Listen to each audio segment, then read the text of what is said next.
네, 할렐루야, 우리 성도님들.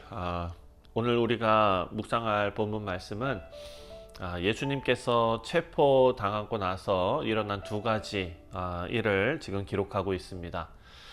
첫 번째 부분은 베드로가 예수님을 모른다고 부인하는 장면이고요. 그리고 두 번째는 예수님께서 공회 앞에서 죄송합니다.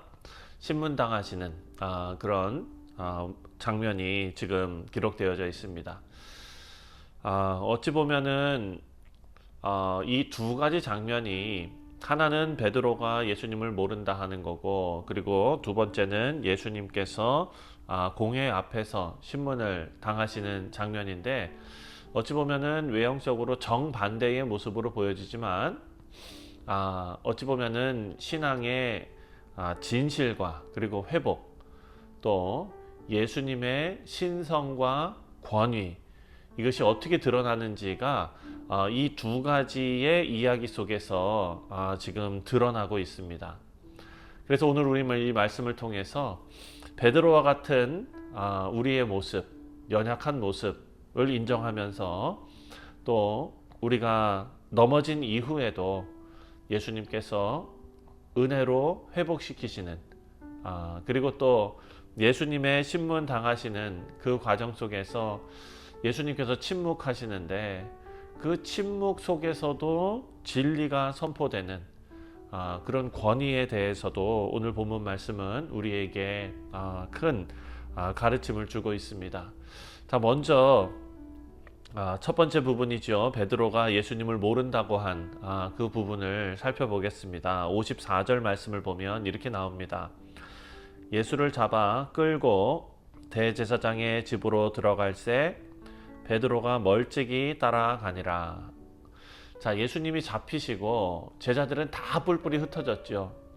하지만 베드로는 그 와중에 멀찍이 예수님을 따라가고, 그리고 예수님을 멀리서라도 지켜보려고 하는 마음이 있었다는 것입니다. 어찌 보면 베드로에게 충성스러운 마음이 있었다라고 말할 수 있습니다. 하지만 그럼에도 불구하고 베드로는 그 한계를 넘지 못하고 예수님을 부인하게 되죠. 56절입니다. 한 여종이 베드로의 불빛을 향하여 앉은 것을 보고 주목하여 이르되 이 사람도 그와 함께 있었느니라 하니, 57절 베드로가 부인하여 이르되 이 여자여 내가 그를 알지 못하노라 하더라. 자, 첫 번째는 어떤 여인이 베드로를 향해서 이도 예수와 함께 있었던 사람이다 라고 지적하는 장면입니다.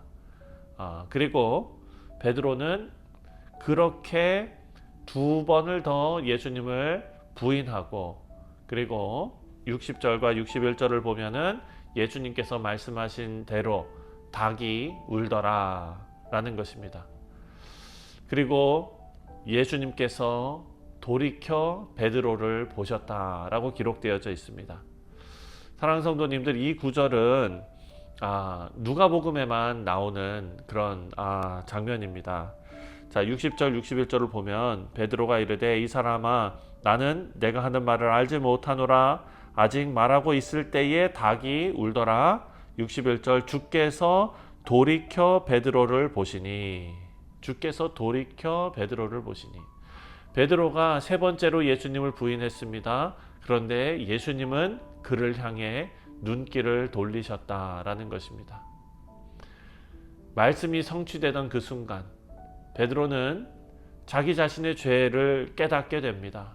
그리고 밖으로 나가서 심히 울었더라. 심히 통곡합니다. 예수님의 시선은 사실 정죄의 시선은 아니었을 것입니다. 그 시선은 애처로움 혹은 자비의 시선이었을 것입니다. 그리고 이 시선이 베드로의 그 마음을 찌르고 또 회개의 눈물을 이끌어냈습니다. 사랑하는 성도님들, 우리도 믿음의 자리에서, 신앙의 자리에서 많은 연약함과 그리고 많은 잘못들을 저지를 때가 많습니다. 하지만 진정한 회개는 예수님의 시선을 다시 바라보는 데서 시작되는 것 같습니다. 오늘 본문 말씀에 예수님과 시선을 마주한 베드로, 그 가운데 예수님의 마음이 베드로에게 전해졌을 것을 우리가 생각할 수가 있습니다. 이제 두 번째로 예수님께서 침묵하시며 그 모든 고난과 그리고 그 신문 앞에 침묵으로 일관하시는 장면이 나옵니다. 63절에 지키는 사람들이 예수를 희롱하며 때리며 그의 눈을 가리켜 물어 이르되 선지자 노릇하라, 너를 친 자가 누구냐 하고 그 외에도 많은 말로 욕하더라. 자, 예수님은 이제 체포를 당하시고 공회의 신문 전까지 아주 잔혹한 조롱과 폭행을 당하셨습니다. 사람들은 예수님의 눈을 가리고 때리고 누가 때렸는지 맞춰보라고 그렇게 놀렸던 것입니다.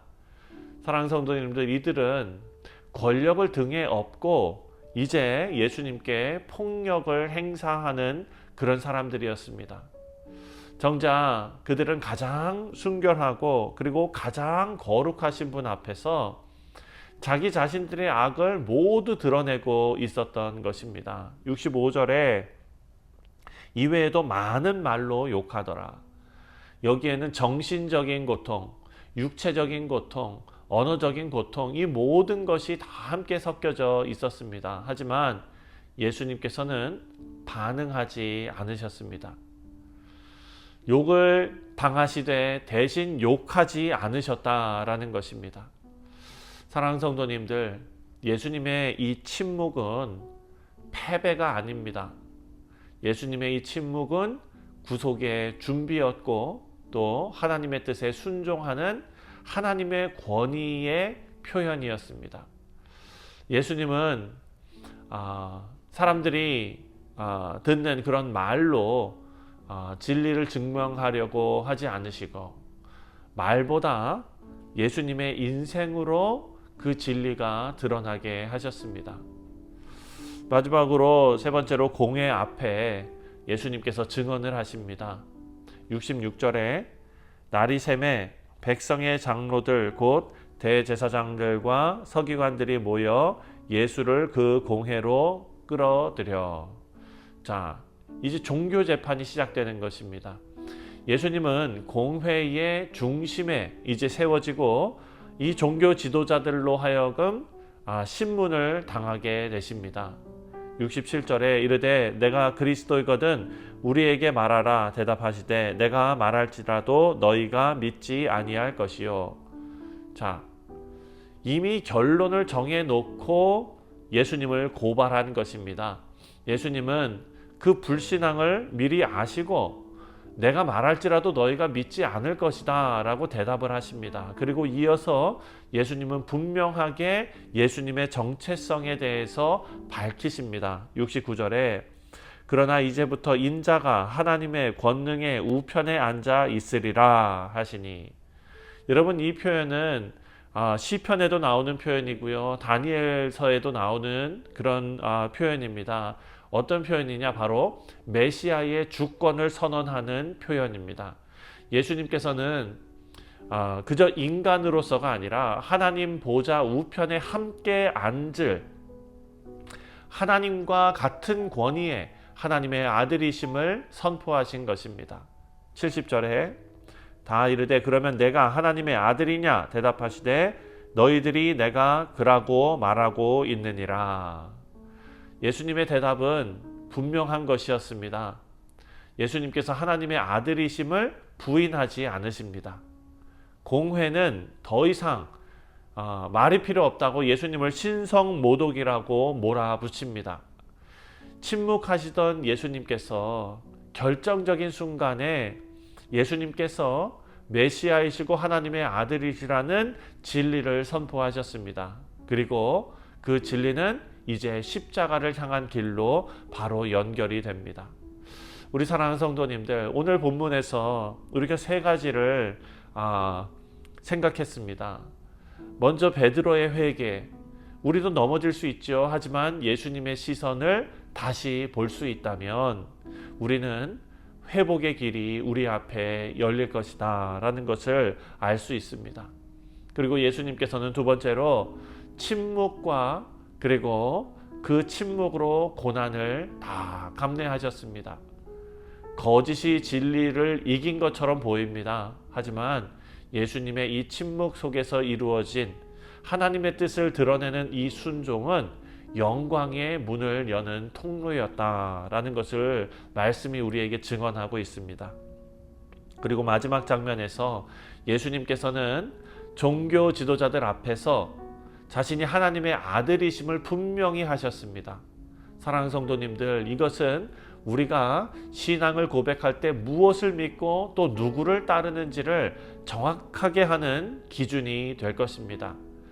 우리 성도님들, 우리 인생에 펼쳐질 여러 가지 시련과 조롱과 오해와 고난 가운데 우리가 우리 생을 살아가고 있습니다. 하지만 우리가 기억해야 할 것은 예수님의 시선은 베드로를 회복시키셨고 또 예수님의 침묵은 그 진리를 드러내게 하셨고 또 예수님의 증언은 구원의 길을 우리에게 열어주셨다라는 것을 우리가 기억했으면 좋겠습니다. 오늘 이 아침에 우리도 예수님을 바라보고 넘어져도 다시 일어나고 또 침묵 가운데에서도 진리를 붙들고 또 믿음의 고백을 지켜나가는 우리 뉴욕 성실장로교회 모든 성도님들 되시기를 주님의 이름으로 축원드립니다. 기도하겠습니다.